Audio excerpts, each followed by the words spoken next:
Wait, no, no, yeah. No.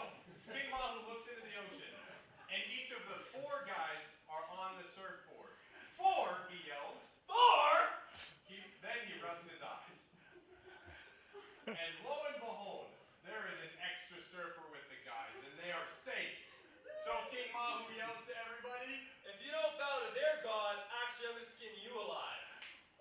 Woo! Good job.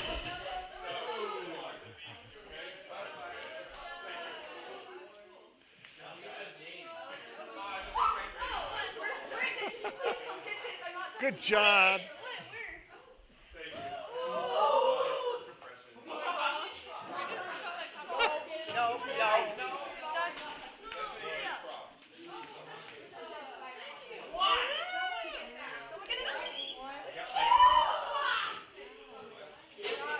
It's a fake spider.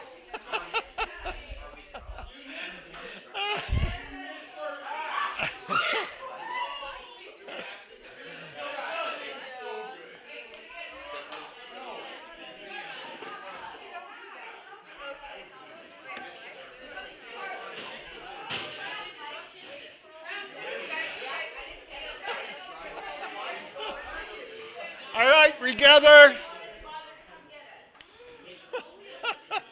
I like the fake spider. That was really good.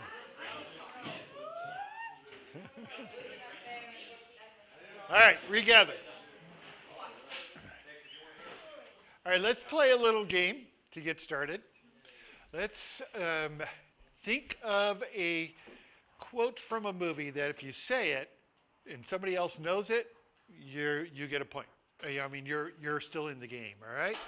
If you say it and nobody knows what the movie is, then you're out of the game. Okay.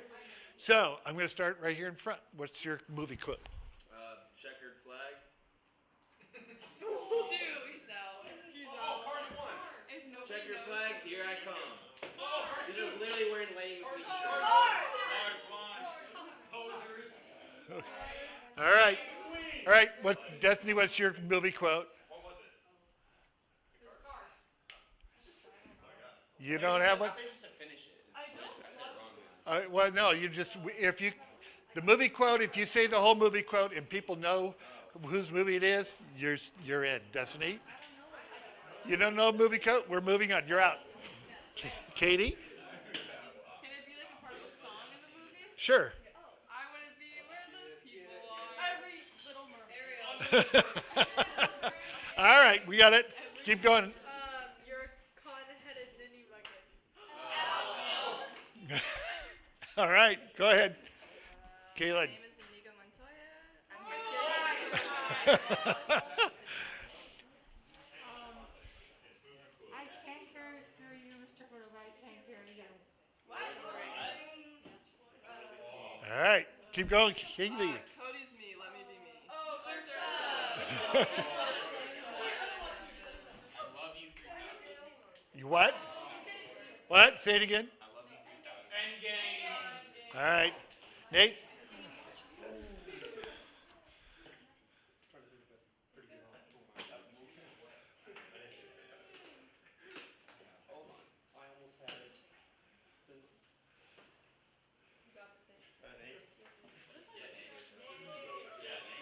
All right, we'll move to Sam and come back to you, Nate. Sam.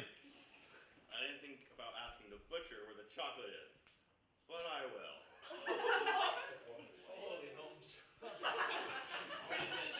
Yeah. Oh, okay. All right. Christmas in the Cranks. No. Christmas with the Cranks. Yeah, I love that. All right, Grace. Don't touch the butt. Nemo. Come back to me. I don't watch movies. All right, okay. Not me. Not mine.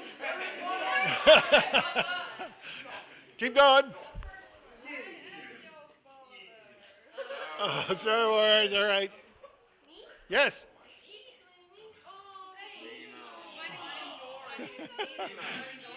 Laylee. Finding Dory. Life is like a box of chocolates. Forrest Gump. Forrest Gump. Yep. Emma.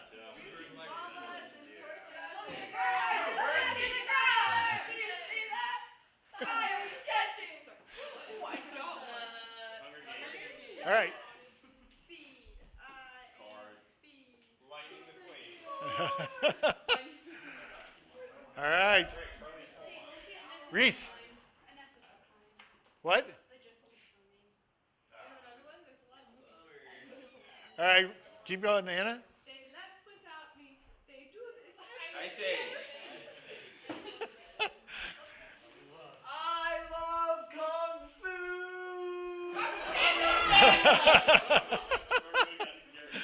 Jenna? Can I do? He likes it cold. What was it? Stranger Things. All right. Is that a movie? All right. Okay. Okay. All right. I'll come back. You don't have one. Kaylee. Shouldn't have been standing there. No, I gotta think Curly's going. Kaylee, are you going to be the winner? You stumped everybody? Shouldn't have been standing there. Yeah.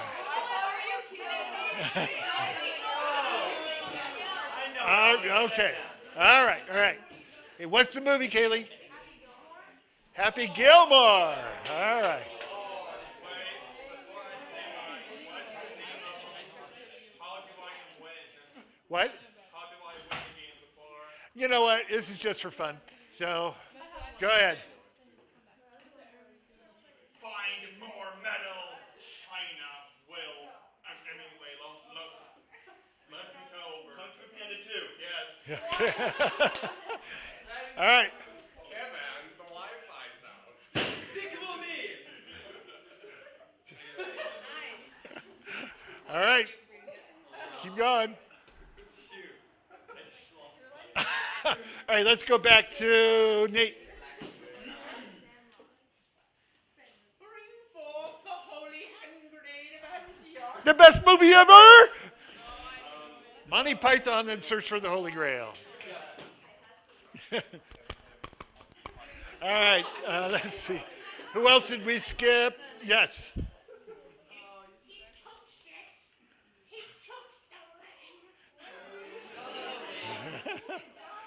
All right. Anybody else we skipped? You have one? Anybody else? Over here. Did you get yours back? I don't know your name, I forget. Yes.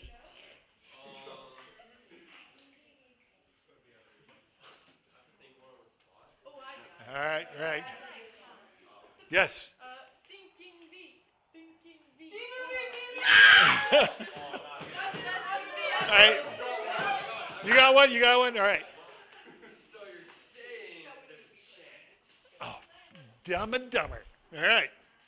All right, last two guys in the back. You don't have the money, do you?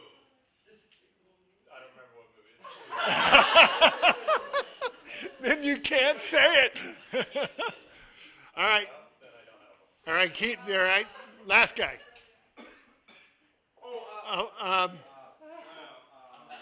You got one. What? Batman. All right. So, I got one. okay, you got one. What? Oh, wait. And that's Princess Peach. She like marry me in a fairy tale wedding. All right. So.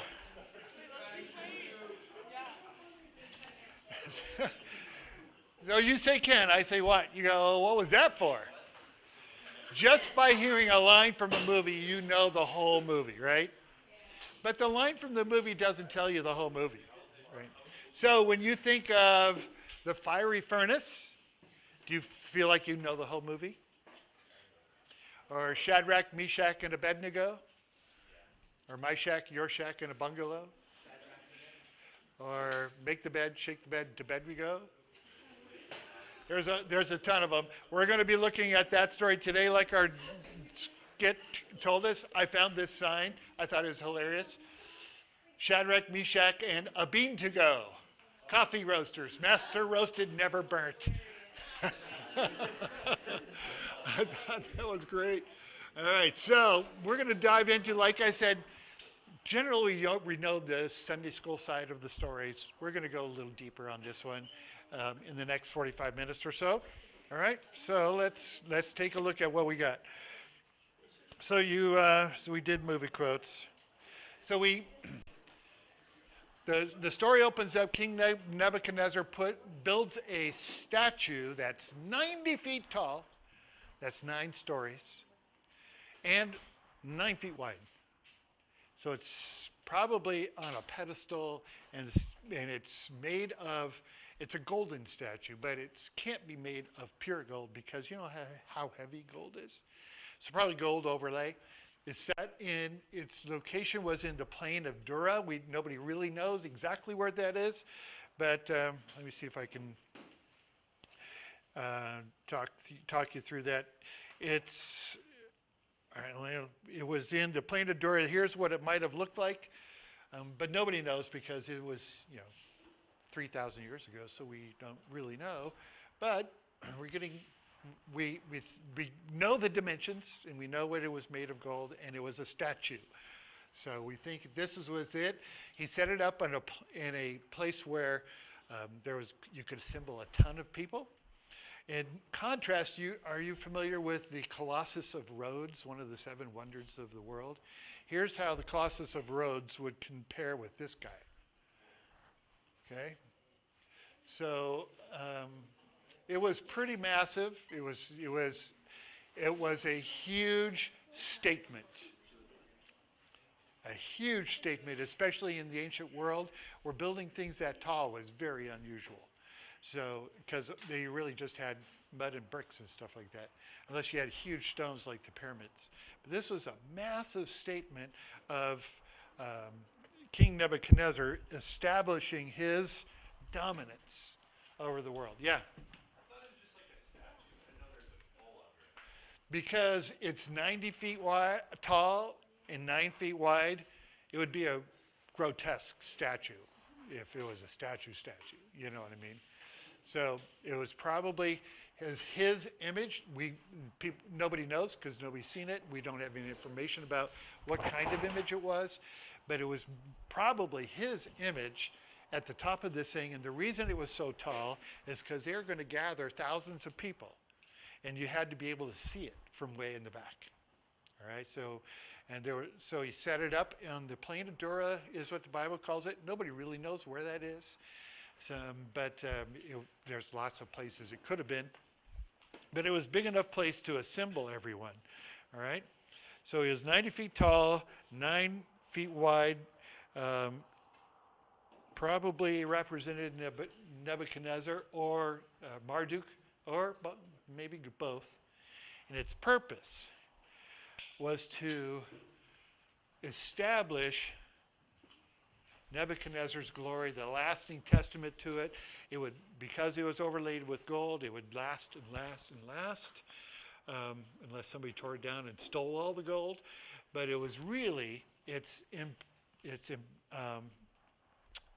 real reason for being was to solidify his leadership over his government that included people like Daniel and his friends and all the Israeli guys that brought over. Nebuchadnezzar did that with other countries as well. So he had a multi-country background of people serving in his government, and he wanted to make sure they were all on board. They were all now Babylonians. They were all now under his thumb. They all were loyal to him, right? So the statue was a huge importance. It was not only huge, it was massively important. And they shut down the government for maybe several days so that everybody could travel to where this thing was and assemble and all that kind of stuff. All right, so that's what happened there.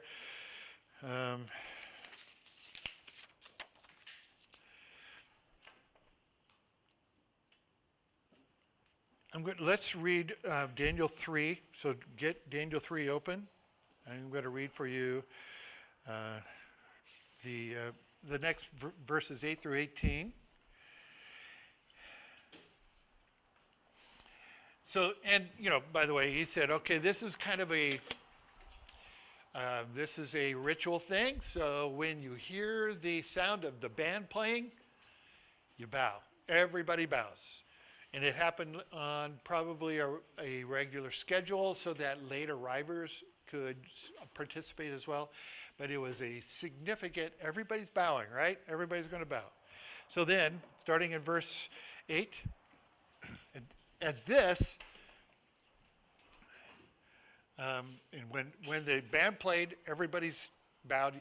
And you've seen pictures of like Muslims and huge crowds all bowing at the same time. That's what I have in my mind. At this time, some astrologers came forward and denounced the Jews. Notice that they came and accused them. The word astrologers is actually the word Chaldeans.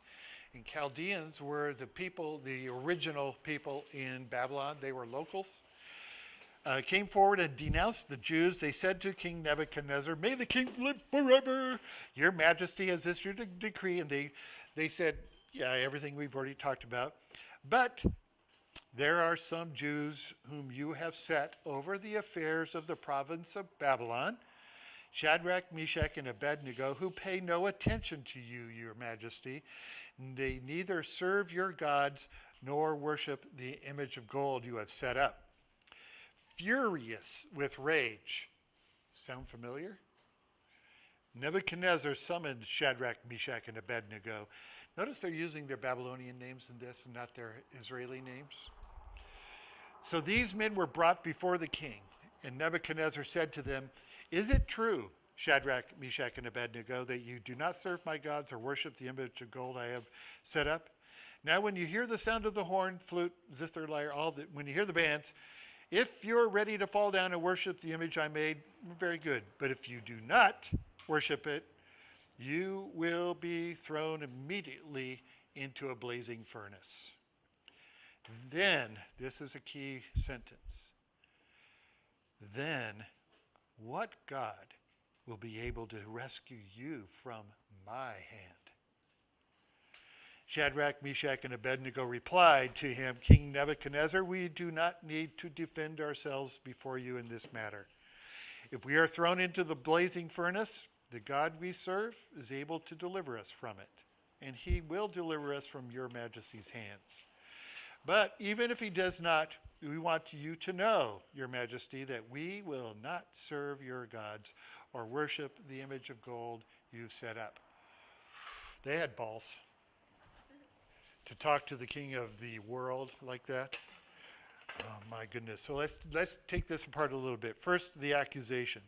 Certain Chaldeans, these were the local boys. These were guys who were Babylonians from birth. They were not Howleys, they were locals. They had a privileged status within Babylon because they were natives, they were locals. Notice the Bronze Age anti-Semitism going on here. Notice they accuse the Jews. There are some Jews. Anti-Semitism has been going on for thousands of years. And, you just got to wonder how much longer will God put up with it. They were jealous. They said, there are some Jews that you have put in charge of the province of Babylon, which was a wrong thing to say. But Nebuchadnezzar did not do that. After Daniel interpreted the king's dream and told him what the dream was and what the dream meant, Nebuchadnezzar put Daniel in charge of the province of Babylon, and then Daniel appointed his three friends to be in charge of different districts in Babylon. Nebuchadnezzar didn't do it. Yep. How come Daniel was mentioned in the first part of the story when his parents he bowed? Yeah, we wonder where Daniel was during this whole thing, right? He's not mentioned in all of chapter 3. Because the other two stories about not bowing to the king are about Daniel. Yes, exactly right. This one's, Daniel's absent. Best guess we have, because the Bible doesn't tell us, is that, well, we know one, we know that Daniel would not have bowed. That's not the kind of guy he was. So he must have been absent. He may have been, because he's in charge of Babylon, he may have been left in Babylon to run the skeleton crew that was taking care of the city so that everything was safe while the entire government left and went out to this plain of Dura kind of thing. That's the best guess we have. Or he might have been sick and not able to attend. But we don't know. There's no mention of the Bible, but we can tell that Daniel probably wasn't among the group that bowed, because of the character that he has. All right, so these guys are jealous of these 3 Jews who had been set up in charge of different districts of Babylon, and so they accuse them. They blame the king and were bitter about his, strong rain. They were bitter about not being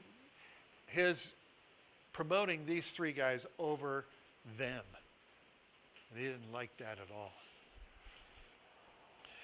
Now, the accusation included a lie, something that had nothing to do with the statue and this event, and a truth. The accusation, they pay no attention to you. That was a lie. And Nebuchadnezzar knew it. He knew they were faithful servants. They were doing their job. They did their job well. They do not serve your God. That may not have been apparent in their daily work around Nebuchadnezzar. They may have just been really good administrators and kept on their computers and doing their thing and on the phone and stuff like that. They do not serve their gods. That was true, but that still had nothing to do with this event. Finally, the only thing that has something to do, and they do not worship the golden image. So it's a kind of like 2 truths and a lie kind of deal. The lie was they pay no attention to you, but then the other 2 were true. The accusation that they brought.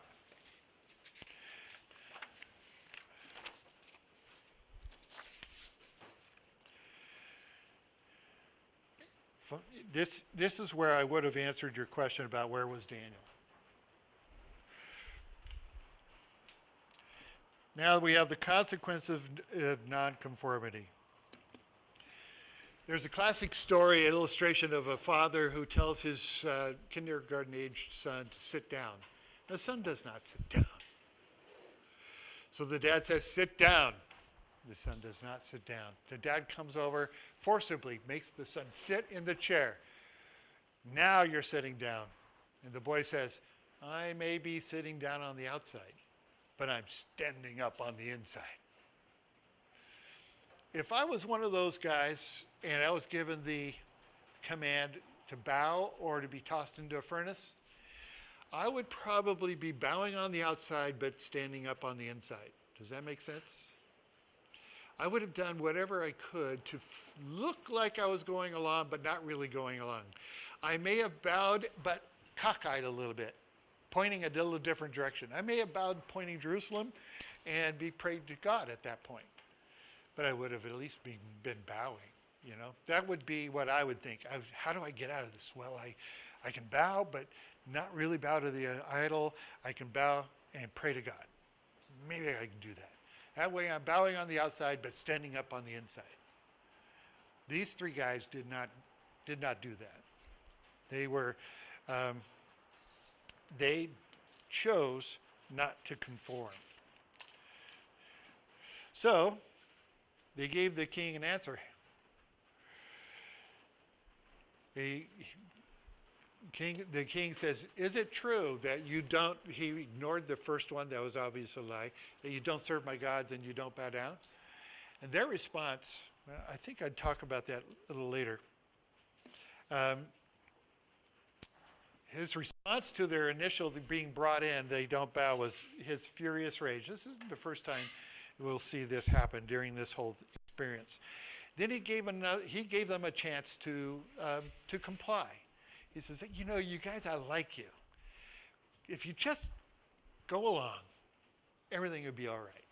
He gave them a chance to deny the accusations, but they didn't deny them. He gave them a chance to deny, then gave them a second chance. Said, hey, the band's about to play again. Please go ahead and do it. But their response was a direct contrast to his last question. And then, what God would be able to save you from my hand? Who is the God who will be able to deliver you from my hand? If Nebuchadnezzar wasn't quite so furious, he probably would not have said that. He had already experienced Daniel's showing that God reveals the future, that he sets up kings and puts them down, that he brings kingdoms and he's in charge of everything. He had already learned that from Daniel, and his furious anger probably made him say something he wishes now he probably never would have said. But their response shows their faith in their courage. We have no need to answer you, they said, which could mean we're not denying these charges. Or, you know us, we're faithful servants. We serve your kingdom, and we serve you. We're faithful in our jobs. But we're not going to bow down to your God, to your idol. And the God that we serve, if he wants to, he can save us. And if he doesn't save us, we just want you to know we're not going to go along. Oh, what courage. Because off on the side was a furnace that was already belching smoke. People could hear the flames crackling and the air rushing in and up. It wasn't an idle threat. The furnace was already there, ready to go. The issue wasn't God's ability to save them. The issue was God's willingness. They didn't know. They had no idea if God was willing to save them or if they would become an example of faith and courage in that process, if they would give their lives and say in order to enhance God's reputation. They didn't know what the future was. They placed themselves in his hands and confident that however things worked out, he was in charge and he knew what he was doing. I don't know how I'd respond if I was in that same situation. But I do know that God hasn't promised us the grace to handle any and all possible situations. But he has promised to sustain us in the ones that we do experience. They know that they would have experienced God's presence or grace even if they went into the flames. And I wonder then how little it takes to get us to bow. And as I've grown older, I've learned a couple things. That God hasn't promised us the grace, but he has given us grace to handle every situation. In fact, I wrote down this as I was thinking about talking about this. I want to read it because I'm a better writer than speaker. The confrontation these three faced happens daily in my heart over much lesser issues. Am I going to have the Lord be my God, my primary allegiance, come what may? Or will I bow down to the many idols that present themselves to me? Pleasures, desires, attitudes, wanting to be liked and respected, things I want to acquire, and experiences I want to have. These and more demand that I bow down and worship them. What is the consequence if I don't? Self-denial, being misunderstood, going without, not burning up in a furnace. What little consequence for being unfaithful. And maybe that's our enemy's plan, to make it easy and not a big deal for us to compromise our allegiance. We don't face burning furnaces. We face just maybe being misunderstood or being shunned or having to do without. These guys were facing life and death. And that makes it even more admirable what they experienced. So Nebuchadnezzar's overreaction, once again, he was filled with fury. Not the last time we're going to see him react in this way. Well, you have to be careful.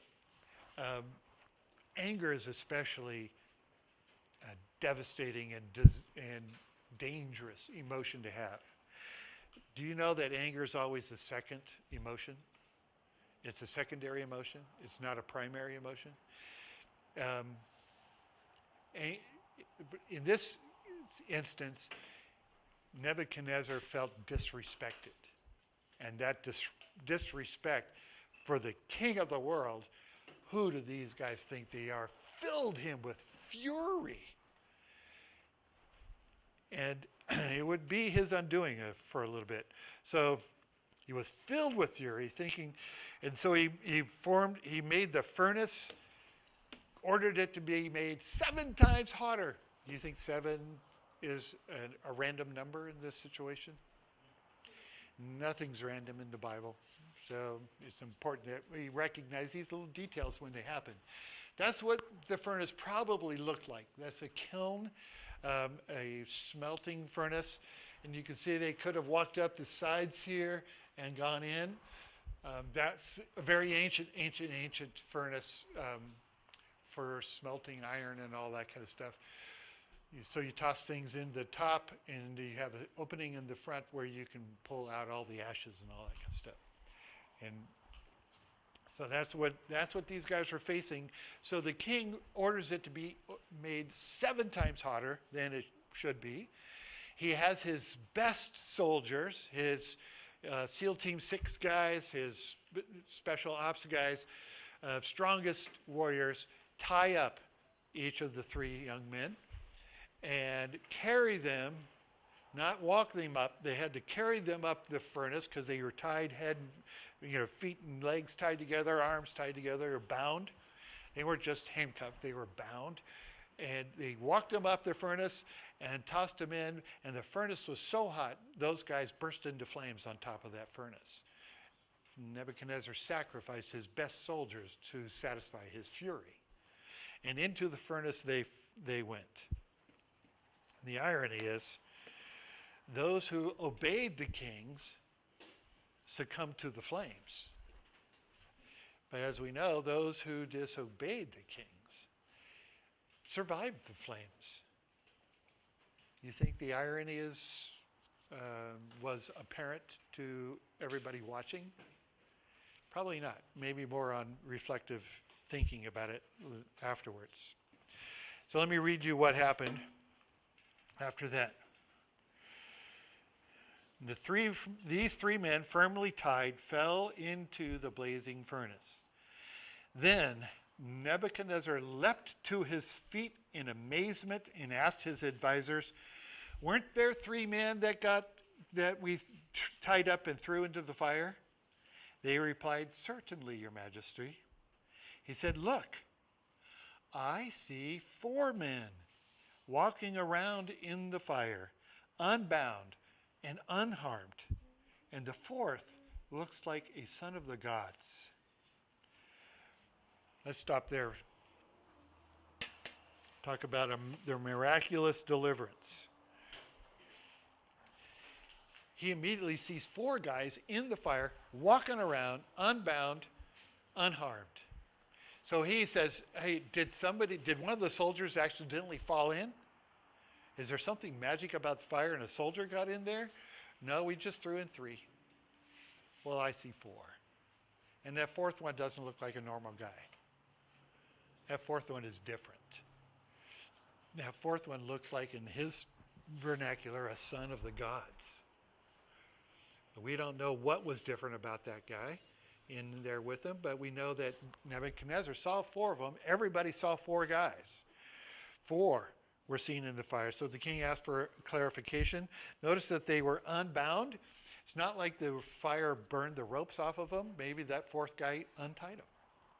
Or maybe the ropes just miraculously fell off of them. We don't know. We're not told. But they were unbound. They were walking around. It was big enough furnace they could just walk around, and they weren't just on the side of the flames going, "Oh, wow, that's pretty hot." They were walking through the fire in the fire, walking around. They were just going, can you believe this? In the midst of the fire and unhurt. Neither the fall into the furnace nor the flames from the heat and the embers harmed them, which is pretty incredible. And a son of the gods was there with him. Who do you think that was? It could be an angel, because they can take on human form and they don't look like normal people. If you read any of the visits to people by angels, you'll see that they could have been. My hope is, nobody knows, but my hope is that this could be what's called a pre-incarnate appearance of Jesus. In fact, it happened once before. Do you remember? Do you have an idea of when it might have been?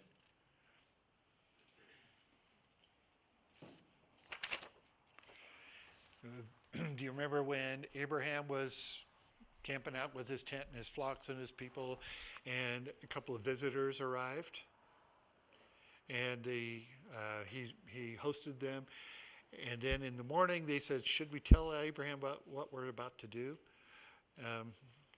They're going down to Sodom and Gomorrah. Do you remember that story? And Abraham called them my Lord and my God.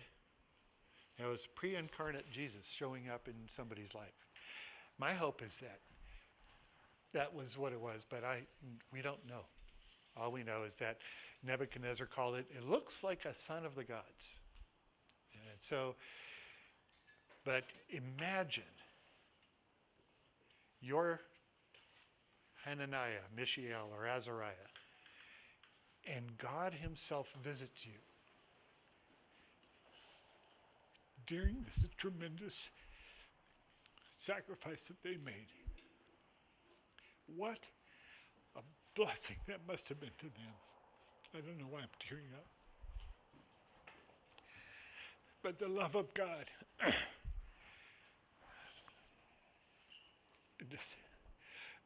is something I don't want you to miss on this.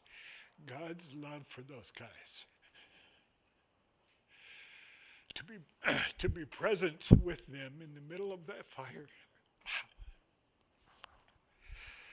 Wow.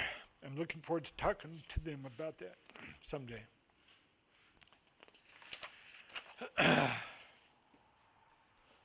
All right. I'm sorry.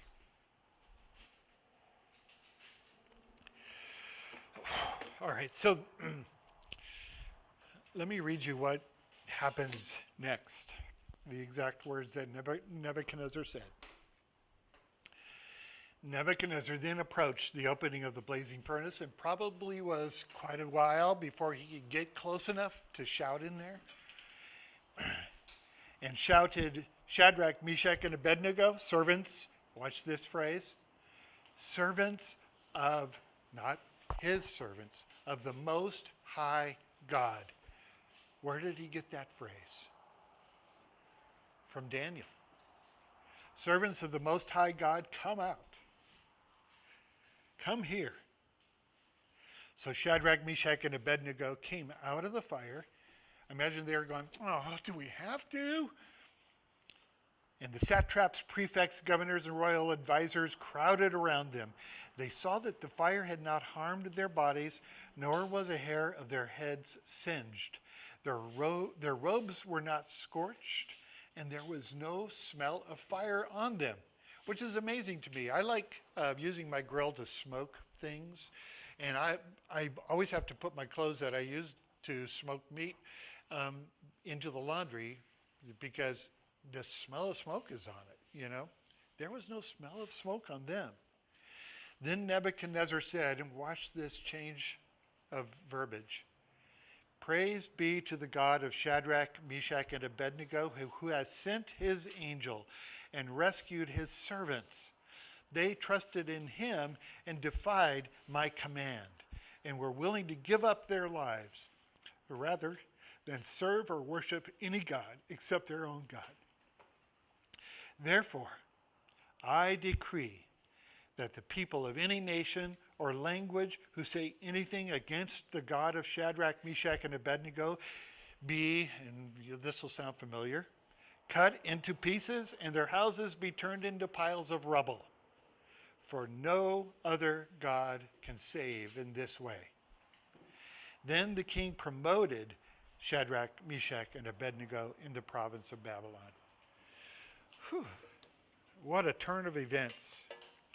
Notice he said, servants of the Most High God. He remembered what the lesson that he learned from Daniel, that there is a Most High God. And at this time, Nebuchadnezzar was probably still thinking, oh yeah, my gods are all in this pantheon here, but there is a Most High God. He's one of the gods, but he is the Most High God. He did not misread the events. He realized that their defiance toward him meant that God's saving of them verified their faith. He didn't misread the events. His summation was that, I just lost my, how did I do that? Point. All right. His summation was that the God of these guys was more powerful than his gods, was more powerful than him. He didn't misread the events. He would forget this lesson again in the future. And he issued a decree, not that everybody was to worship this God, but that nobody was to speak bad about it, which tells me that maybe people were speaking bad about Shadrach, Meshach, Abednego, and Daniel's God to King Nebuchadnezzar. He was now saying, nobody say anything bad about that God, or you'll be cut into pieces and your houses will be turned into rubble. Horrible, horrible punishment. And then finally he promoted them. And the thing that they were not expecting at all. They thought they were going to be giving their lives in order to serve God, but they got promoted in the end. So what? So who are two friends who will stand with you no matter what? I don't know if any one of those guys would have done it alone. You know what I'm saying? There's always power and support when you have two friends, three people together. Like Proverbs said, two are better than one, because if one falls down, the other one can pick them up. And a cord of 3 strands is not easily broken. If you see any rope or any thread, twine or anything like that, it's always 3 strands that are all put together, because that makes it the strongest. So, who are 2 friends that will stand with you in your faith, walk with God in your journey? And what gold statues are you sometimes bowing down to? These are rhetorical questions. I don't expect answers here. And when do you appear to go along but really don't? When, like me, you would bow but off a few degrees and look like you're going along but you're really not. Those are some really important questions to ponder as we think about Shadrach and Meshach and Abednego. And finally, how can you stand? How can you make a stand without being a jerk about it? How can you make a stand even without being a jerk about it?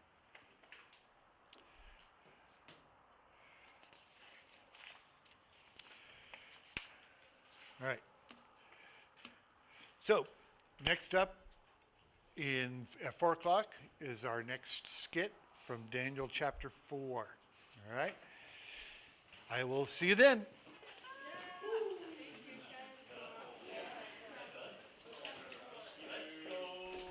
you eating lunch with us? Yep. Oh, wait. Oh, no, I'm not eating lunch with you. Hold on. I'm going to take 3 people to lunch. The person who gets to pick which 2 friends is the person who has their birthday closest to mine. My birthday is June 8th.